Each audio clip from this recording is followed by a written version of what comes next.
여러분 안녕하세요. 네, 데이터 통신과 정보 보호 과목이고 이번 단원에서는 이제 OSI 7계층에 대한 각각의 계층에서 하는 역할 또 사용하는 프로토콜 각각의 특징에 대해서 살펴보도록 하겠습니다. 자, 그러면 이제 우리가 한번 살펴볼까요? 물리계층부터. 일단 여러분이 이 단원 오기 전에 7개의 계층에 대한 이름을 외웠나요? 네. 자, 밑에서부터 첫 글자를 외워주면 돼요. 물, 대, 내, 전세, 표, 응 이렇게 외워주면 되겠죠. 어차피 객관식이니까. 네. 자, 그러면 이제 물리계층부터 우리가 살펴보도록 할까요? 이 물리다. 그럼 우리가 물리적으로 뭔가 한다. 그러면 네, 눈에 보이는 겁니다.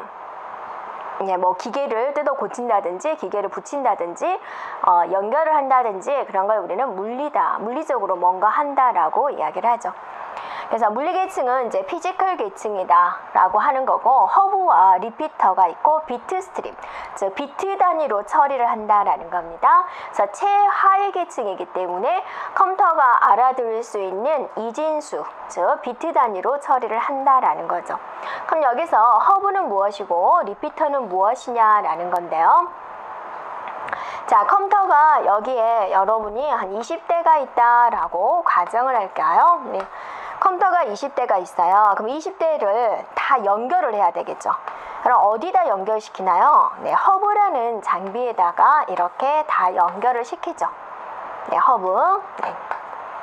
그럴 때 필요한 허브다 그죠? 네트워크를 구축하기 위한 가장 첫 단계가 되는 거죠.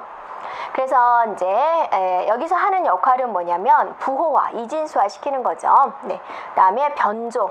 네, 랜카드가 필요하고 랜을 구축을 한다 그러죠. 컴퓨터마다 랜카드가 꽂혀져 있어야지 또 허브로 연결해서 네트워크가 가능하죠. 그래서 한마디로 말한다면 랜을 구축하는 단계다라고 보면 되죠. 네트워크를 하기 위한 가장 기본적인 단계, 랜이 구축이 돼야 되겠죠. 그래서 그 랜을 구축하는 단계가 바로 물리계층이다라는 겁니다. 자, 여기서 이제 사용하는 프로토콜이 뭐가 있냐면 RS232C와 X21, V24가 있습니다. 그래서 RS232C는 자, EIA라는 단체에서 기술을 한 거예요. 그래서 얘는 어떤 거냐면 여러분이 이제 보면은 여기에 구멍이 뽕뽕뽕 이렇게 뚫려 있고 또 한 대는 이렇게 앞놈 순놈처럼 이렇게 되어 있어 가지고 두 개를 딱 붙이면 구멍의 개수와 위치가 딱 맞아서 네, 연결이 되는 네, 그런 것에 대해서 기술을 한 거예요. 이 프로토콜은. 자, X21, V24는 ITU라는 단체에서 기술을 한 건데요. X21은 X계열은 디지털에서 이용되는 방식이고 V계열은 아날로그 방식에서 사용되는 겁니다. 이렇게 특징적인 걸 기억해 주면 되겠네요. 그래서 물리계층 하면 우리가 뭘 기억해요? 네, 필요한 장비, 비트스트림 기억해 주고요. 랜을 구축하는 단계다. 사용하는 프로토콜의 종류 이렇게 기억해 주면 되겠습니다. 그 다음에 이제 데이터 링크 계층이 나오는데요. 데이터 링크 계층은 이제 브릿지다. 그리고 얘는 이제 프레임 단위로 처리를 하게 됩니다. 그럼 브릿지라는 것은 무엇이냐면 이렇게 컴퓨터들을 연결한 것을 허브대라고 그랬죠. 이건 1층에 있는 거예요. 우리 회사는 2층에도 있어요. 그럼 2층에도 어때요? 허브 해가지고 또 컴퓨터들을 이렇게 연결해주는 그게 필요하겠죠. 3층도 있고요. 4층도 있고 5층도 있어요. 그럼 이제 그거를 또 어떤 뭐가 하나가 허브와 허브를 이렇게 다 연결해줘야죠. 네, 그래서 얘가 인터넷이라는 세상으로 나가게 되는 거죠. 그럴 때 허브와 허브들을 연결해 주는 거, 그걸 뭐라 그런다? 브릿지다 라고 한다 그거죠. 네. 그래서 동종의 프로토콜을 연결해 주는 거 브릿지다 그겁니다. 그래서 네트워크 장비 중에서 브릿지가 필요하고 네, 사용되는 단위는 프레임 단위로 처리를 한다. 그리고 이제 얘는 신뢰성 있는 전송을 한다. 인접 간에, 인접 노드 간에. 자, 허브니까 얘와 얘가 서로 네트워크를 한다든지 그랬을 때 신뢰성 있게 전송할 수 있도록 해주는 것이다 라는 거죠. 자, 여기가 이렇게 나와 가지고 허브를 통해서 다시 이렇게 전송을 하게 된다라는 거고요. 자, 신뢰성 있는 전송을 하기 때문에 각각 오류 제어, 오류가 있었을 때 어떻게 처리하는지 흐름 제어를 하게 됩니다. 흐름 제어는 뭐냐면 여러분이 고속도로에 차가 갑자기 막 만 대가 몰려요. 그랬을 때 누가 통제하는 게 필요하겠죠. 네, 그런 식으로 하는 걸 말을 하고요. 사용되는 프로토콜은 HDLC가 있습니다. 자, 여러분 교재에서 이제 데이터 링크 계층 보세요. 네, 프레임에다 밑줄 쳐주면 되고요. 신뢰성 있는 데이터를 전송하는 것이다. 자, 그 다음에 이제 동기화 에러 제어, 흐름 제어인데 여러분이 거기다가 하나만 더 메모를 한다면 인접 노드 간 신뢰성 있는 전송을 한다. 이다가 하나 더 기술해 주면 좋을 것 같습니다. 그 다음에 이제 네트워크 계층에서는 라우터가 있네요. 자, 라우터가 하는 역할은 최적의 경로 설정을 해줘요. 그래서 여러분 지하철 찾기, 지하철의 두 정거장 출발역, 도착역 해가지고 찾기 눌러주면 어때요? 가장 빠른 길 아니면 이게 그죠? 뭐라 그러죠? 갈아타는 곳을 절 적게 하는 방법. 뭐 그런 식으로 찾아주게 돼. 길 찾기 그런 역할을 해주는 게 네트워크에서 라우터의 역할이에요. 최적의 경로를 설정해 주는 겁니다. 자, 마찬가지 오류 제어, 흐름 제어 하고 있고요. 무슨 단위로 처리를 하냐? 패킷 단위로 처리한다 그죠? 네. 자, 비트 단위, 프레임 단위, 패킷 단위. 그죠? 단위의 이름이 되겠습니다. 네. 자, 여기서 사용하는 프로토콜 X25 그다음에 IP가 나오네요. 자, TCP IP에서 인터넷 프로토콜 중 하나가 IP가 있죠. 그 IP가 네트워크 계층에 속하네요. 네. 자, 여러분 교재에서 네트워크 계층 보세요. 인터넷과 연결되는 네트워크죠. 인터넷과 연결되는 단계가 바로 네트워크가 됩니다. 비로소 여기는 이제 내부인데 바깥 세상으로 나가는 거죠. 그래서 인터넷과 연결되는 단계다라는 거고, 라우터 밑줄 쳐주면 되고, 최단 경로 설정 밑줄 쳐주면 돼요. 그러니까 같은 말이에요. 라우터 나오면 최단 경로 설정. 라우터가 하는 일이 뭐냐? 최단 경로 설정이다라는 거죠. 그러니까 정말 인터넷이라는 것은 우리가 20대만 컴퓨터 연결해도 어때요? 정신이 없죠. 근데 인터넷이라는 전 세계의 컴퓨터가 연결한 그 네트워크 구조를 한번 생각해 보세요. 정말 거미줄 같죠. 근데 거기서 어떤 길로 가면 빨리 도착할까요? 라고 최단 경로 설정을 해주는 게 라우터의 역할이다라는 거죠. 네, 그래서 중요한 경로 배정을 한다. 네, 그 다음에 흐름 제어, 오류 제어 하게 되고요. 표준 프로토콜 X25, 이거 X25라는 프로토콜은 패킷 교환망과 접속하기 위한 전송 규약이다라고 보면 되겠습니다. 그래서 여기는 여러분이 이제 X25라는 프로토콜이 무엇이냐라는 것보다는 X25는 네트워크 계층에 속한다. 그렇게 공부해 주면 되겠고요. 그 다음에 이제 전송 계층, 트랜스포트 계층인데요. 여기는 신뢰성 있는 전송을 하게 되는데, 잘 봤더니 이제 이것도 이제 종종 나와요. 신뢰성 있는 전송을 하는 계층은 무슨 계층인가요? 그런 식으로 나오게 되는데, 여기도 신뢰성 있는 계층이 되고, 여기도 이제 신뢰성 있는 계층이다. 신뢰성 있는 전송을 한 계층을 담당을 하죠. 차이점 뭐냐? 얘는 인접 노드 간에 신뢰성 있는 전송을 하는 거예요. 인접 노드가. 이 인접한 노드끼리 신뢰성 있는 전송을 하는 것이고요. 얘는 종단 간에 신뢰성 있는 전송을 한다. 그죠? 인터넷이란 세상으로 나왔잖아요. 그래서 여기 있는 컴퓨터와 자, 여기 있는 컴퓨터가 찾아가려면 어때요? 여기서 이렇게 가야 되겠죠. 그러면 또 여기 있는 컴퓨터에 또 연결되는 막 이런 게 있겠죠. 그래서 종단 간에 신뢰성 있는 전송을 위한 계층을 전송 계층이다. 그래서 사용하는 거 TCP, UDP 다 인터넷에 사용되는 프로토콜이 됩니다. 이런 프로토콜이 들어간다. 다 기억해 주셔야 돼요. TCP, UDP 종단 간 신뢰성 있는 전송 계층이다. 자, 여러분 교재 밑줄 치고 들어가겠습니다. 전송계층에서 종단 간에 신뢰성 있게 전송하기 위한 규칙이다. 그다음 밑줄 쳐주면 되고요. 네, 신뢰성 있는 전송 그러면 오류 제어, 흐름 제어가 당연히 들어와줘야 되죠. 네, 사용하는 프로토콜은 TCP와 UDP가 있습니다. TCP와 UDP가 무엇일까? 그것에 대한 설명은 우리가 다음 단원에서 자세히 나오게 됩니다. 그 다음에 이제 세션 계층이요. 세션 계층 이제 논리적으로 연결해주는 네, 계층이다라고 보면 되겠습니다. 네, 그래서 프로세스 간의 연결을 확립시키고 단절시키는 그런 수단을 제공하는 것이다라고 보면 되겠고, 자, 프레젠테이션 표현 계층입니다. 자, 여기서 암호화의 역할, 압축의 역할을 하게 됩니다.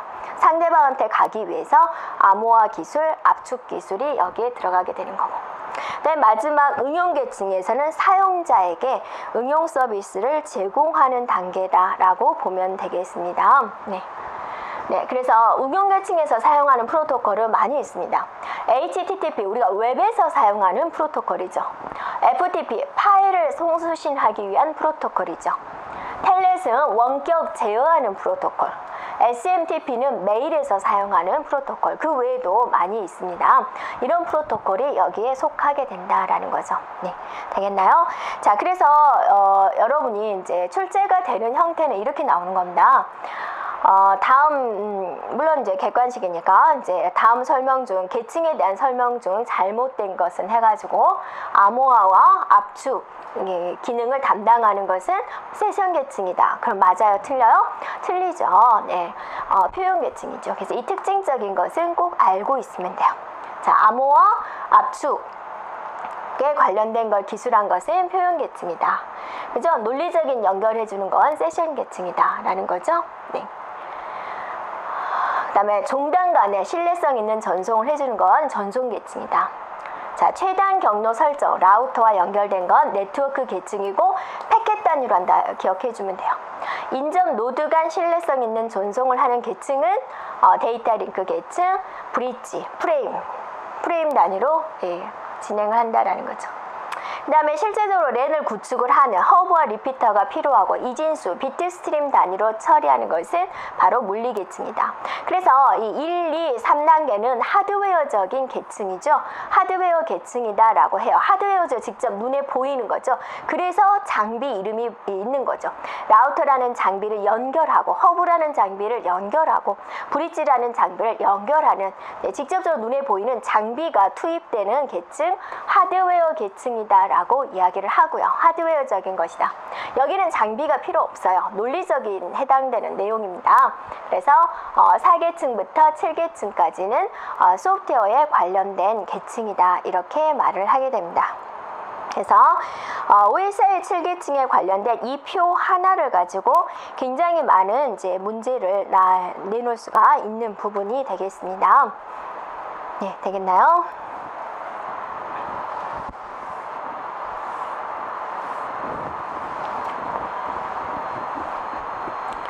자, 그 다음에 이제 한 장 넘겨두면 이제 랜에 대해서 우리가 아주 자세히 살펴보자라는 겁니다. 랜은요, 이제 로컬이죠. 로컬 에어리어 네트워크 해가지고 근거리 통신망이다. 가까운 거리의 통신망이다. 그러면 여러분이 이렇게 하죠. 가까운 거리가 몇 메타인가요? 이렇게 이제 질문을 하겠죠. 우리가 딱 몇 메타다라고 정해진 건 이제 또 그때마다 상황이 다른데, 일반적으로 말을 할 때는 같은 건물에서의 네트워크, 또 10km 이내의 통신망, 이걸 이제 네트워크, 랜이다 라고 이야기를 하게 됩니다. 그래서 하여튼 여러분이 우리가 생각할 때는 랜 그러면 근거리에 있는 컴퓨터들을 연결해 놓은 것을 랜이라고 하구나. 두 대만 연결해도 그럼 랜이 되는 거예요. 네. 그래서 랜의 특징을 보면은 이제 한번 살펴볼게요. 경로 설정이 불필요하다라고 그랬어요. 가까운 거니까, 가까운 거리의 컴퓨터들을 연결한 거니까 어때요? 몇 개 안 되죠. 경로 설정이라는 것은 경로가 너무 많아서 거미줄처럼 엮여 있어서 어디로 가면 빠를까, 그걸 이제 한참 고민해야 되잖아요. 그럴 때 나오는 게 경로 설정이지, 이 랜에서는 몇 개 안 되잖아요, 컴퓨터가. 뭐 20대도 많지 않아요, 그렇게 말하겠지만 인터넷이라는 세상과 비교해 본다면 몇 개 안 된다 그거예요. 그러니까 경로 설정이 불필요하다라는 거고요. 확장성과 재배치가 용이하다. 랜은 얼마든지 확장할 수가 있죠. 2층에 있는 컴퓨터 30대, 3층에 있는 컴퓨터 50대, 얼마든지 두 개 또 연결, 확장이 가능하죠. 그래서 가까운 거리니까 전송 경로가 짧고 또 전송 지연 시간이 짧죠. 가까우니까. 그래서 하여튼 지연이 최소화되는 거죠. 네, 그래서 광대형 전송 매체를 사용을 하면 훨씬 고속 통신이 가능하고요. 자, 신뢰성 있는 정보 전송이 가능하고 네트워크 내의 모든 정보기기와 통신이 가능하다. 일반적인 이야기가 되겠죠. 그러면 여러분한테 이렇게 했어요. 네, 컴퓨터 20대를 줬어요. 그 20대를 주고 여러분한테 연결하세요 라고 그랬어요. 랜선도 줬어요. 그러면 연결하는 방법은 각각이겠죠. 어떻게 연결을 할까? 근데 이제 학자들이 생각을 해놓은 거죠. 이런 방법도 있고요, 이렇게 연결한 방법도 있어요. 근데 이렇게 연결하면 이런 점은 좋고요, 이런 점은 안 좋아요. 그렇게 이제 해놓은 게 있다라는 거죠. 네, 그게 바로 구성 형태에 따른 분류다. 랜의 구성 형태를 우리가 다른 말로 뭐라 그러냐면 토폴로지다 라고 그럽니다. 네, 살펴보도록 할까요? 자, 먼저 성형이 있어요. 성형. 네, 성형이다 그죠? 네, 스타형이다 라는 겁니다.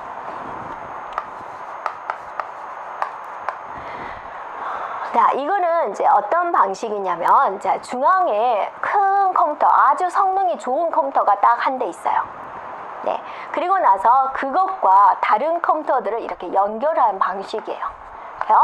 네, 이렇게. 네, 이런 방식이 바로 성형이 됩니다. 그러면 이제 이것은 이제 은행이라든지 전화 교환망이 여기에 속하는데, 단점이라면 뭐가 있을까? 단점, 뭐가 단점이죠? 그죠? 중앙에 있는 컴퓨터가 다운이 돼 버렸어요. 그러면 전체 네트워크가 돌아갈까요? 안 되겠죠. 네트워크 마비가 일어날 수가 있다.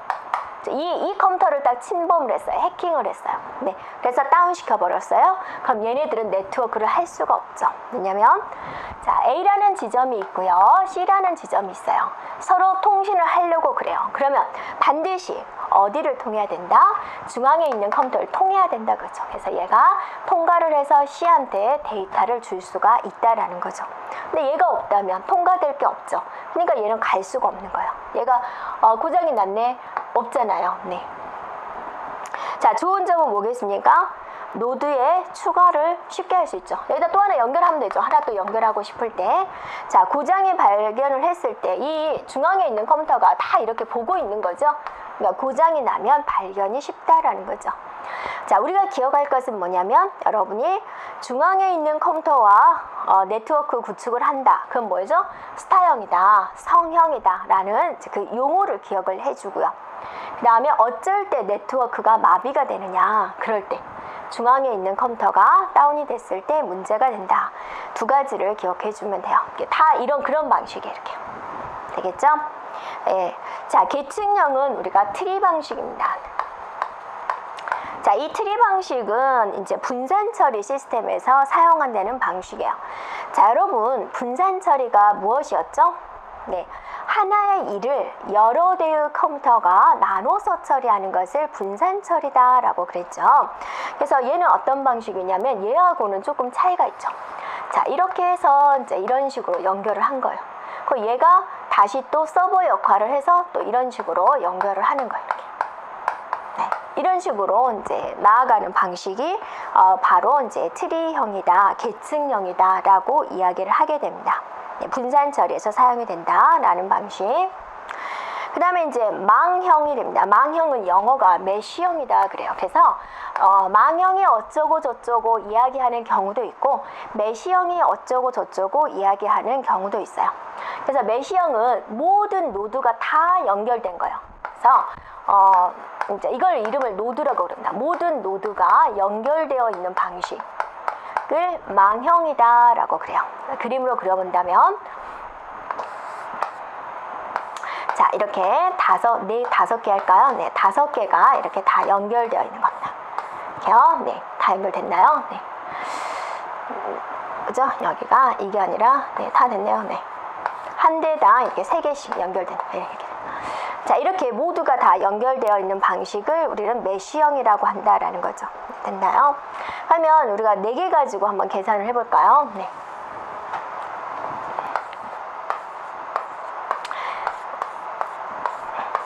자, A라는 노드에서 연결된 선은 몇 개예요? 회선이 1개, 2개, 3개죠. 3개.